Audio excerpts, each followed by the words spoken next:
Government ने अपनी तरफ से दे दिया हमको, उस पर कोई एसआरटीसी खासकर एमडी साहब का बोझ नहीं है, वो गवर्नमेंट ने खुद दे दिया।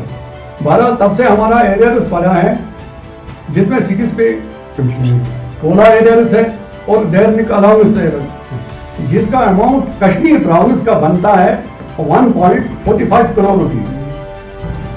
ठीक है, ये हम अपनी तरफ से नहीं मांगता है, गवर्नमेंट ने इसमें ऑर्डर बाकायदा दे दिया है। वो ऑर्डर हमने आपके पास अभी रखा है कि सर किसी कमीशन का ऑर्डर ये सामने रखा हुआ है, ये है गवर्नमेंट ऑर्डर सामने हुआ, government order number 92F of 2009 dated 24/4/2009।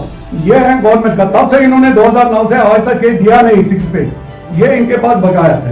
ठीक है, अब उसके बाद इन्होंने दिखाया है हमको और दूसरा ऑर्डर जो इनका है हमारे पास है, government order number 45F of 2002 27/3/2002 को वो नाफिज हुआ था, लेकिन हम मुलाजमों को ट्रांसपोर्ट अथॉरिटी ने नहीं दे दिया, जबकि उन्होंने लिखा गवर्नमेंट ने कि इसको इम्प्लीमेंट कर दो। इम्प्लीमेंट करने के बाद भी इन्होंने नहीं दिया कि वो एरियर्स आज तक बढ़ गए हैं। वो ऑर्डर भी हमारे पास है, मौजूद हमारे पास। खासकर हम कहना चाहते हैं, सेक्रेटरी लेवल पर जब हमने कई मीटिंगें की, इस पे चीफ सेक्रेटरी साहब खासकर मीटिंगें की, कई मीटिंग उसने एश्योरेंस दिया चीफ सेक्रेटरी ने, बल्कि लिख के भी दे दिया। पता नहीं है एमडी साहब आजकल कश्मीर का बादशाह बन गया या एसआरटीसी का बादशाह बन गया, वो दस से मस नहीं हुआ, क्योंकि जो कुछ चीफ सेक्रेटरी लिखता है, जबानी वर्बली कहता है, वो ऑर्डर होता है, लिखने की बात ही नहीं। जबकि आजकल कमिश्नर सेक्रेटरी चीफ सेक्रेटरी लिख के भी देता है, वो भी हमारे पास काफी है, आप सामने के साहब के नाम सामने वो भी रखा है। तो ये एमडी साहब दस से मस नहीं होता है। रिसेंटली हमने इस भटनागर साहब से हमने बातचीत की थी, जो कि लेफ्टिनेंट गवर्नर साहब का एडवाइजर भी है, वो काफी हम्बल है, हमारे हक में वो काफी बात करता है। कई बार उसने भी बात किया, क्योंकि पहले जो 10 करोड़ रुपया उन्होंने दिलवाए थे लीव से थी ट्रांसपोर्ट की तरफ से, वो दे दिया, उसी ने खुद दे दिया। उस वक्त भी वो एडवाइजर का भटनागर साहब एडवाइजर है गवर्नर लेफ्टिनेंट गवर्नर का। और रिसेंटली जब हमने उससे बातचीत की तो एमडी साहब ने उसका कहना ताक पर रख दिया, कहता हमने इनको पैसा दे दिया, बार बार हमने ऑर्डर निकाला इनके पास, हमारे पास डिपार्टमेंट के पास इनका कोई पैसा नहीं, लेना देना नहीं। जबकि आज के दिन भी जम्मू में एमडी साहब के साथ वहां पर भी क्या नाम है जलसा हो रहा है, अब वहां के लोग भी जलसा कर रहे हैं, वो भी आपको दिखाएंगे। अभी उन्होंने डाला है, वो भी इस वक्त प्रोटेस्ट कर रहे हैं अगेंस्ट एमडी। लेकिन मैं कहता हूं यहाँ जबकि हमने भटनागर साहब ने लिख के दे दिया, तो उसने कैसे कहा कि हमारे पास इनका कोई लेबल भी नहीं, जबकि ये भटनागर साहब का ऑर्डर है, कम्युनिकेशन है, उन्हीं साथ कोई कम्युनिकेशन है। रिसेंटली जब हमने उससे बातचीत की, उसने कहा कि हम आपको पैसा दिलवाएगा, लेकिन उसे हमने कहा कि इनका मसला खत्म कर दो, इनका मुकाव क्या है क्या नहीं है। लेकिन पता नहीं एमडी साहब किस पार्टी से ताल्लुक रखता है।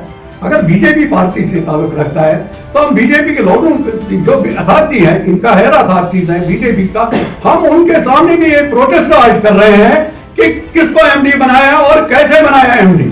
जबकि आपका यहाँ पर लेफ्टिनेंट गवर्नर का एडवाइजर मिस्टर भटनागर है, उसका कहना नहीं मानता है, उसका लिखा हुआ नहीं मानता है, कई दफा उसने इनकार किया। जबकि हमारी डिमांड है वो ग्रीवेंस सेक्शन में उसने माना है, कल ग्रीवेंस सेक्शन में उसने जवाब दे दिया हमको कि आपका अमाउंट हमारे पास है, लेकिन हम धीरे धीरे आपको दे देंगे। उसके बाद हमने कहा इनको कि हमको इंस्टॉलमेंट में दे दो, ये नहीं, गवर्नर साहब को भी दे दिया, लेफ्टिनेंट गवर्नर को भी, इसको भटनागर साहब को लिख के दे दिया, ऑफिस में चीफ सेक्रेटरी को भी लिख के दे दिया है कि कुछ तो मैं दे दूं, लेकिन इंस्टॉलमेंट में भी इन्होंने नहीं दिया। तब से आज तक ये रोज रोज हमें बहाना बना के रोज एक किताब। मैं आरटीसी और खासकर आरटीसी की तरफ से इनको ये बात चीफ सेक्रेटरी मिस्टर भटनागर को कहता कि अगर आप यहाँ अपनी गवर्नमेंट चलाना चाहते हो तो हमें ये एरियर्स दे दो, वरना हमारे पास इसके सिवा और कोई ऑप्शन नहीं कि हम दूसरा रास्ता इख्तियार करेंगे। कल को आने वाला इनका इलेक्शन है, इलेक्शन में हम इनके साथ नहीं रहेंगे किसी भी सूरत में, बल्कि जितने भी गांवों 891 डिस्ट्रिक्ट के गांव हैं, 891 लोग हैं, 891 गांव के हैं, शहर के हैं, वो भी इलेक्शन बाइकआउट करेंगे। ये बात मैं आज गवर्नर से कहना चाहता हूं, पहुंचाना चाहता हूं आपकी वसातत से कि गवर्नर साहब को यह बात कहना कि क्यों हमें मजबूर कर रहा है सड़कों पर निकलने के लिए, इलेक्शन बाइकआउट करने के लिए। क्योंकि दूसरी बात हमने ये की थी कि क्या नाम है इसका, फारूक अब्दुल्ला जो कि कश्मीर का वहां पर नुमाइंदा है पार्लियामेंट में, आपकी वसातत से फारूक अब्दुल्ला साहब से भी हम ये अपील करते हैं, वो चाहे वो फारूक अब्दुल्ला वहां के कश्मीर की नुमाइंदगी कर रहे हैं पार्लियामेंट में, चाहे बीजेपी पार्लियामेंट की नुमाइंदगी कर रहे हैं कश्मीर की तरफ से, चाहे और कोई सोर्सेज हैं, हम इनके पास भी पहुंचेंगे अपनी अपनी अपीलें लेके कि ताकि ये लोग गवर्नर की बात नहीं मानते, गवर्नर इनका बात नहीं मानते, चीफ सेक्रेटरी की बात नहीं चलती है, मिस्टर भटनागर की बात नहीं चलती है, ये एमडी साहब इतना पावरफुल बन गया कि कोई किसी की बात सुनता ही नहीं। कल रात भी उसने हमको फोन किया कि हमने एक मीटिंग बुलाई जिसमें कमिश्नर होंगे, जिसमें फाइनेंस डिपार्टमेंट के आदमी होंगे, आपको हम श्रीनगर से बुलाएंगे, जम्मू से मिस्टर बाली को लेंगे तो हम सॉर्ट आउट कर देंगे, आपको ये किस तरह पेमेंट मिल जाएगी। लेकिन वो बात सिर्फ वो जबानी कह रहा है हमें धोखा देने के लिए और खुश रखने के लिए। लेकिन जो बात हम आज कहना चाहते हैं इलेक्शन के वसात से कि इलेक्शन बाइकआउट होगा किसी भी सूरत में, इससे पहले कि हमारी ये प्रॉब्लम सॉल्व कर दी जाए। चंद पैसे हैं, जितना अमाउंट नहीं है, इसमें कुछ लोग मरे हैं तो उनको ये कब्रों के अंदर भी अपना अपना ऑर्डर इंप्लीमेंट करवाना चाहते हैं। अरे किस दुनिया में रहते हो? क्या जो कोई मर गया है उसको वहां कौन सा ऑर्डर आप इंप्लीमेंट करवाना चाहते हैं? उन बेचारों का एरर, उनका खानदान, उनके बाल बच्चे भूखे हैं, सड़कों पर निकलने के लिए मजबूर हैं, तो क्यों बार बार हमें ये सताते हैं? आज हम इस नतीजे पहुंचे कि एक तो हम इलेक्शन बाइकआउट करेंगे, तमाम लोगों से कहेंगे और इलेक्शन बाइकआउट करो, आरटीसी के लोगों से इलेक्शन बाइकआउट करो तब तक जब तक हमारा मसला हल नहीं होगा।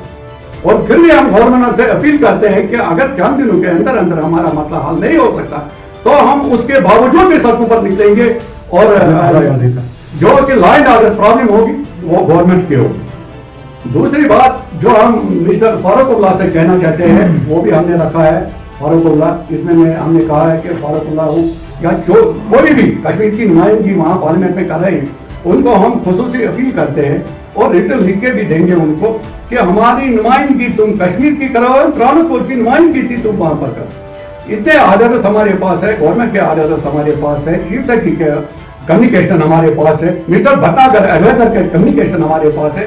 कई दफा हमने एलजी से प्रोटेस्ट किया कि गुजारिश की है, कई दफा आपकी वसातत से कॉलोनी में, प्रेस कॉलोनी में एलजी साहब से भी हम गुजारिश कर रहे हैं कि मेहरबानी करके हमारे इन मसाइल पर ध्यान दीजिए, अपना वक्त निकाल कर हमारा मसला हल कीजिए, क्योंकि इसमें बहुत सारे लोग मरे हुए हैं कि आपको भी मरना है, किसी न किसी दिन आपको भी मरना है, लेकिन इनका ये कर दो, इनका अजाला कर दो, क्योंकि प्रॉब्लम सॉल्व कर दो।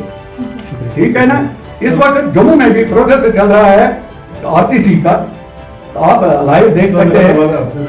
जाहिर है कि आप जो कह रहे हैं हमें कितनी मुश्किलात का सामना करना